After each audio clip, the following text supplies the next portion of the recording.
Why Russian and Chinese warships teaming up to circle Japan is a big deal, but analysts say the drills are likely to have the opposite effect, potentially reigniting regional tensions and enhancing claims by the Japanese government that it needs to increase military spending to counter Chinese aggression.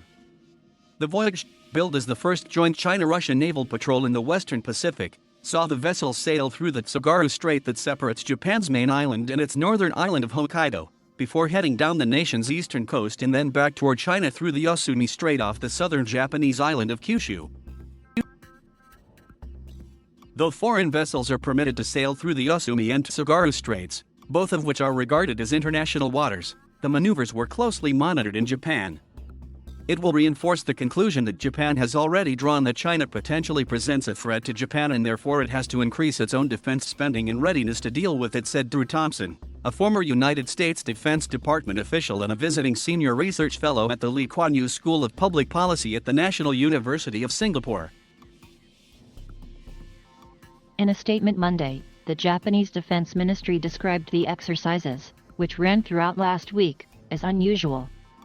The China-Russia flotilla consisted of 5 warships from each country, with a mix of destroyers, frigates, corvettes, and support ships. The Chinese military said the two navies parted ways in the East China Sea on Saturday. The joint exercise and joint cruise have further developed the China-Russia Comprehensive Strategic Partnership of Coordination for the New Era, and effectively improved both sides' capabilities of joint operations, which was conducive to jointly maintaining international and regional strategic stability. Rear Admiral Bai Yaoping of the People's Liberation Army's Northern Theater Command and the Deputy Commander of the Navy said in a statement. Russia's Defense Ministry said the objective of the joint patrol was to demonstrate the state flags of Russia and China, maintain peace and stability in the Asia-Pacific region, and also protect facilities of both countries' maritime economic activity. Japan's military build-up tensions between China and Japan have spiked in recent years, amid moves by Beijing to assert sovereignty over Japanese-controlled islands. China has also been stepping up its military pressure on nearby Taiwan, sending dozens of warplanes near the island. Japanese officials have previously tied the security situation in Taiwan to Japan, noting that 90% of Japan's energy is imported through the areas around Taiwan, and though Japanese military spending pales in comparison with China, it has moved to significantly bolster its defenses, adding state-of-the-art F-35 fighter jets and converting warships to aircraft carriers for them. And over the summer, Japanese naval forces trained with their counterparts in the British carrier Strike Group 21, led by the aircraft carrier HMS Queen Elizabeth, as well as with U.S. Navy ships in the Pacific. Beijing has kept a close eye on such events, and the joint Russian flotilla is a sign from China that it also has partners, said Alessio Padolano, professor of war and strategy at King's College in London. This summer, U.S. and partner navies have considerably elevated the level of interoperability in the West Pacific, he said. This is something of a weakness for the Chinese, so the joint patrol seems a response to that. Russia and China have an ongoing military partnership and have conducted a series of joint drills, the most high-profile of which was Vostok 2018, a simulated battle in which a Russian-Chinese coalition fought a fictional enemy.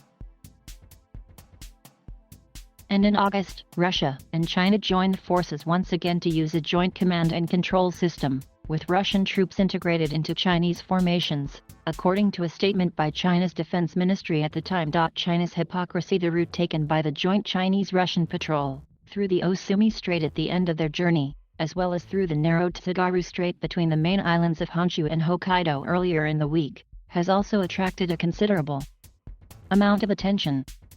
That's because when the U.S. Navy or foreign navies transit the Taiwan Strait between Taiwan and the Chinese mainland, Beijing condemns them as destabilizing. For instance, after U.S. and Canadian warships sailed through the Taiwan Strait earlier this month, the Chinese military's Eastern Theater Command accused the two sides of colluding to stir up trouble and seriously jeopardize peace and stability in the strait. And at 100 miles wide at its narrowest point, the Taiwan Strait is huge compared to the passages between the Japanese islands. The Yosumi Strait, for example, is just 17 miles wide at its narrowest point. While the Chinese and Russian warships weren't in violation of international law, A news segment broadcast on Chinese state TV showed just how close they came to Japanese territory. A reporter seemingly aboard one of the Chinese ships is shown passing through the Tsugaru Strait as the Japanese coastline looms large behind her. Later, after transiting the strait, the reporter says, "We are now in the Western Pacific, and we can see the Japanese Maritime Self-Defense Force aircraft not far behind us. They have been following us since the beginning of our patrol. In addition to the aircraft, they also sent multiple vessels to track our formation for intelligence gathering."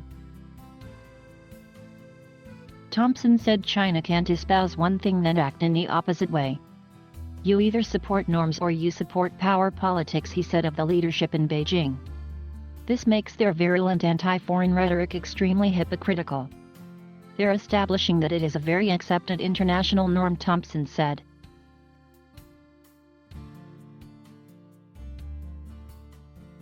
Thank you for watching. Please subscribe.